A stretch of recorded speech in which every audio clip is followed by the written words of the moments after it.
Hello, Paul. This is the engine. Just going to kind of tell you a couple things about it here real quick. The gas goes in here. There's the gas. If you want to get the gas out of there, you'll have to pump it out with a little turkey baster or something, because I don't believe the tank drain works any longer. Here's where the oil goes in. You don't want to overfill these, but that'll don't fill it any higher than what would the drain there do. It'll just make these engines leak. Over on this side, here's your magneto. This is kind of the heart of what makes the spark. Down here at the bottom is your serial number. This is the governor of the engine, which controls the speed. It's on a little spring in there, and in and out depends on the RPM of the engine. Here's the oil drain. To drain the oil, there's a pan that runs through here. The oil is above the pan and the gas is below it, of a metal pan and a double gasket in there. Here's the igniter and the trip finger that trips that and makes the spark. As you'll see here in a second, it click. There's your, when that thing will fire. On the top is your exhaust valve. When this shuts, when the engine's running, is when it allows that closed chamber to fire in there. It's got this is your intake valve. It's just kind of a little suction thing that kind of goes back and forth and helps draw the gas up.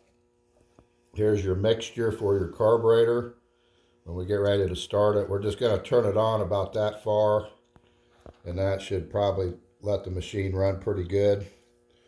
On this side is the choke cover, or it allows how much air goes in there. If this is open too much, it allows too much air in there, and then it doesn't draw the gas up out of the tank.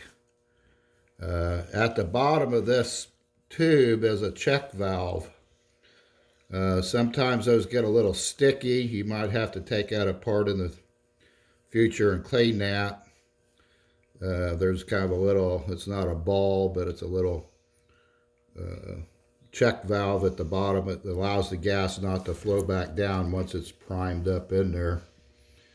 Anyway, little oil place there for the rocker. There's a drain for your tank underneath. It's kind of a turn it in and out. Like I said, on this engine, it doesn't get very hot. I guess if you're going to run it all day, you might put some water in it. But if you're just going to run it for 15, 20 minutes, maybe even an hour, you can reach in here and feel how hot that cylinder and piston is getting. I bet you can touch it. It's not all that hot to me, but I'll leave that up to you. The crankcase and everything is covered. These are Babbitt bearings in this crank area, and they do leak. That's just kind of the design and way they work. It's not a sealed bearing situation, so that kind of shows you the deal. The handle is over here. This is how she'll crank. You want to make sure that once that engine's running, that handle don't come out and catch you, because it will hurt you. Just kind of a little safety thing here. I'll use my foot to kind of kick it back in once it's running. We'll stop this video, and then we'll show you a cold start here on this Saturday morning.